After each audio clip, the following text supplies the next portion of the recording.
Hello, this is day one of AWS Solution Architect training, and I will tell you about the basics of AWS in this. So, AWS stands for Amazon Web Services, right? And even if you don't know what it is, like most of the time you hear these things AWS in the technology world. At least you might have heard AWS, Azure, GCP. So they are nothing. They are cloud technology provided by companies like Amazon and Microsoft and Google, etc. Okay, but before diving deep into the AWS or any cloud service provider in this case, we need to first understand what is the need, why it arises. Okay, so let's go back a couple of decades back. So when the computing world started, how the resources and infrastructure got allocated? So everything was stored on a physical disk, right? So you have a disk and you have some capacity on that disk. Okay, and your application, your operating systems, so everything is stored on these disks, right? And this is how user, let's say this is a user, you are the user, you are sitting on your computer. Okay, this computer is directly interfacing with this and fetching the result. So whatever you are getting here, this user is getting. So this user is getting everything from this on-premise hardware. So this is a hardware. All the operating system, all the applications, databases, everything, whatever you can think of, it is in this physical storage, and you are bound to use this. So now, chances are all the company's infrastructure is stored in one location, like here, and it has its own security rules, networking protocols, everything is locally in here. And as an outside user, which is like the internet, so you don't know, it is a black box for you what is happening, but this is how you are trying to talk to the system. Okay, now the problem with this approach is it is good, it is secure, it is fast, but the problem is, you see what is the problem? The problem is the cost. Okay, why cost? Because this instance, let's say, or this particular hardware, physical hardware, so it has some capacity, let's say 1 terabyte. Okay, so now if it increases, what you have to do is you either have to ask the provider to increase the storage or capacity, RAM, etc., manually on this, or you buy another instance or another physical hardware and you install it in your local premise, like a data center, right? Now what happens here in this case is, as you can see, the cost increases tenfolds cost increase. And another problem is time. It's not like I order something today and I will get it installed and everything, all the wiring done and cooling done and everything. So that also requires time. So, and last but not the least is because it is a physical location, physical hardware, it requires some infrastructure, like it requires some cooling resources, it requires some security measures, it requires some watchmen, etc. So this is kind of an additional cost to the company. Okay, but this is how the computing started, and the companies have used it, right? Okay, now let's go to the second part. So I will just delete this and let me just remove it, or I'll just go. Okay, so now what happened is, okay, so this was one approach.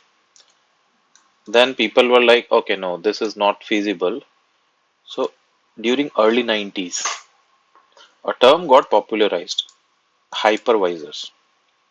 Okay, so what is a hypervisor? So hypervisor is a software which runs on top of, it's like, hypervisor is a software It runs on top of operating system and interacts directly with the hardware. So what does it mean? So instead of this image, now what you have is you have a virtualization system in place. What virtualization means? Virtualization is the process of creating a virtual version of something, right? So now let's understand from this example. Let's draw it again. So same thing in the hypervisor scenario.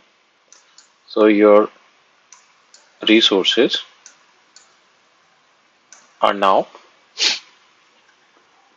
so you're only having these machines, but the operating system, uh, all the infrastructure, net, networking interfaces, etc. That's all managed by a software, and that software is called as virtual software. Okay, and that virtual software is called as word hypervisor, and the entire process of going from a physical world to a virtualization world is called as virtualization. Now hypervisors are of two types: bare metal, bare metal, and hosted, right? So two types of. So now what is a bare metal? So bare metal is, like, this is your hardware, physical hardware, and you install an operating system like Linux or Windows or whatever, but you install directly on this machine, right? And then the user, we've shown above here, this user interacts with this directly. Okay, so the control is with the machine, but the performance is super fast. But now the problem is, because it is managed by machine, you don't have much control on it. On the other hand, the hosted one, what happens here is, so instead of directly interfacing with the kernel or the root of the machine, there is a OS hosted on top of the hardware. It's not like inbuilt. It's not interfacing directly as in case of bare metal. It is hosted on top of your virtual machine, and then you are interacting with your application. So this is the type 2 or the hosted hypervisor. Okay, so we clear up till this part. So earlier, companies used to have physical hardware, physical infrastructure, and applications used to interface with them through the logic. And then, because of the cost, time, infrastructure, resourcing issues, technology emerged, and it's called as virtualization technology. And in the virtualization, we have hypervisors. We have two type of hypervisors: bare metal and hosted. Bare metal is the hypervisor which is directly installed on the machine, and hosted is like on top of machine we install something as an image. Okay, I will discuss about the image later, but this is the basic of it, right? Now, what is the benefit of bare metal and what is the benefit of hosted? So the benefit of bare metal is, it is a rapid scaling, like, because everything is on top of everything is inside the physical hardware, so you can scale it up super fast, and the performance is so good because there is no wrapper on top of it. There's no middle layer or hosted environment. It is just you're directly interacting with machine, so it's super fast. Okay, on the other hand, this is the drawback of the hosted. Because of the host operating system, there is dependency. You just cannot do each and everything. You are dependent on that host operating system, right? So these are the basic difference, and then there are other differences, right? When you want to scale out, you cannot do it properly, or when you have cost, you cannot.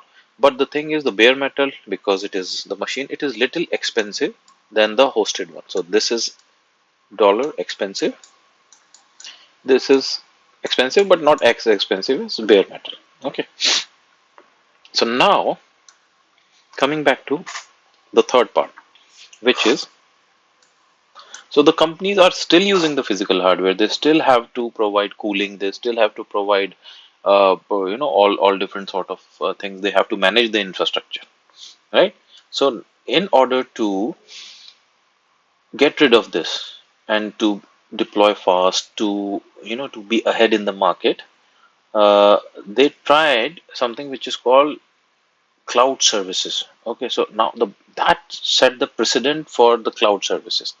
Now in cloud services, what happens is you are a user sitting somewhere and you are connecting via this cloud, nothing but it's like internet, and you're connecting a network here, right? So now you sitting here or the company, right? So they are not managing the infrastructure, they are not managing the storage, they are not managing the other technicalities of the system, but they are using each and everything what they were doing in the previous examples. Okay, so now these services, who manages? Now the question comes, if the company, the organization is not doing the maintenance, the management, who is doing it? So that is done by CSP. So the CSP is Cloud Service Provider. Okay, so this Cloud Service Provider. Now with this Cloud Service Provider, and some examples are AWS is one cloud service provider, what we are focusing on. Azure is another, which is from Microsoft. GCP, Google Cloud Platform, is another. So these are all cloud service providers. Okay, and what they do is they provide these services so that the companies or users interact with these services, where the user is more interested in dealing with the application or the product, but not the infrastructure. So these cloud services come with lots and lots of advantages, lots and lots of benefits for them. Some of them are cost. If you are not managing, if you are not installing things, if you are not doing patches, you are saving a ton on your company's expenses. You are not worried about scaling up, scaling down resources. You are not when normally what happens in the above scenario, right? In the above scenario, if we scale up, so even if you are using a portion of that machine, we have to pay for it. But in this case, in the cloud services, if we scale up only by some percentage, we need not to pay for the entire machine, but we somehow increase it or decrease it based it on the need. So that is called as on-demand provisioning, and we will talk it about later in day 2 and 3 of this. So yeah, so this is the the basic of the very basic of the cloud services. Okay, so now as we talked about AWS, so in the next day lecture recording, I will tell you about I will log on to the AWS console. Okay, and I'll tell you about the different ways of accessing the AWS, what are different type of accounts, billing preferences, etc. So I will stop the recording now, and then I will make another recording for day 2.